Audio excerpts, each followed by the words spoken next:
नाशिक शहर आणि दिंडोरी लोकसभा निवडणुकीची मतमोजणी अंबडच्या सेंट्रल वेअरहाऊस येथे मंगळवार दिनांक 4 जून रोजी सकाळी 8 वाजेपासून सुरू होणार आहे। त्या पार्श्वभूमीवर कायदा व सुव्यवस्था अबाधित ठेवण्यासाठी तसेच मतमोजणी प्रक्रिया कुठलाही अनुचित प्रकार न होता सुरळीतपणे पार पाडण्यासाठी नाशिक शहर पोलीस आयुक्तालयाच्या वतीने शहर व परिसरात कडेकोट बंदोबस्ताचे नियोजन करण्यात आले।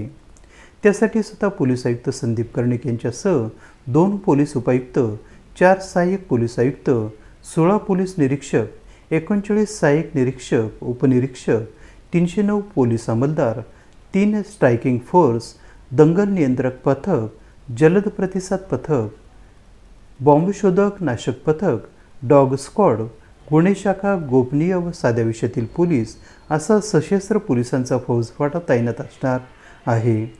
या सर्व काटेकोर सूक्ष्म आणि चोख नियोजनाबाबत नाशिकचे पोलीस आयुक्त संदीप कर्णिक यांनी माहिती दिली आहे।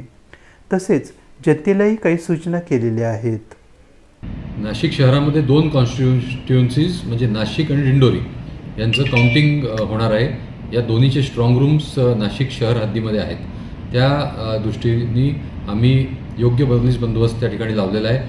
3 टायर पोलीस बंदोबस्त आहे। आतलं कॉर्डन जे आहे ते CRPF, त्याच्या बाहेरचं SRPF आणि त्याच्या बाहेरचं तिसरं आउटर कॉर्डन जे आहे ते स्टेट पोलीस म्हणजे सिटी नाशिक पोलीसचं कॉर्डन आहे। त्याचबरोबर आम्ही 2 DCP, 4 ACP, 56 अधिकारी आणि साधारण 300 पोलीस अंमलदार, त्याचबरोबर 3 स्ट्रायकिंग या ठिकाणी तैनात केलेले आहेत। या ठिकाणी QRTचे फोर्सेस तैनात आहेत। या ठिकाणी bomb disposal squad, bomb checking असे स्पेशल फोर्सेस आहेत। RCPचं प्लाटून या ठिकाणी तैनात करण्यात आलेलं आहे। त्याचबरोबर शहरामध्ये सर्वत्र अलर्ट साऊंड करण्यात आलेला आहे। सर्वत्र एक्स्ट्रा पोलीस बंदोबस्त फील्डवर आणि रस्त्यावर सर्व शहरामध्ये राहणार आहे।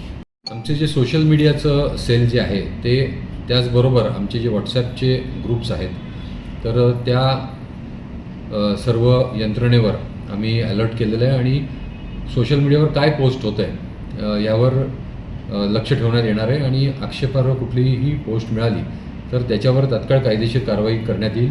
नाशिक पोलिसांतर्फे सर्व नागरिकांना आवाहन आहे की अशा प्रकारची कुठलीही आक्षेपार्ह पोस्ट किंवा अफवा एखादी जर पसरली किंवा कोण पसरवत असेल तर ते तात्काळ पोलिसांच्या आपण निदर्शनास आणून द्यावं, म्हणजे आम्ही त्याच्यावर ते व्हेरीफाय करू आणि जर ते खरं असलं तर आम्ही त्याच्यावर कारवाई करू। जर ती अफवा असली तर अफवा पसरवण्यावर कायदेशीर कारवाई केली जाईल।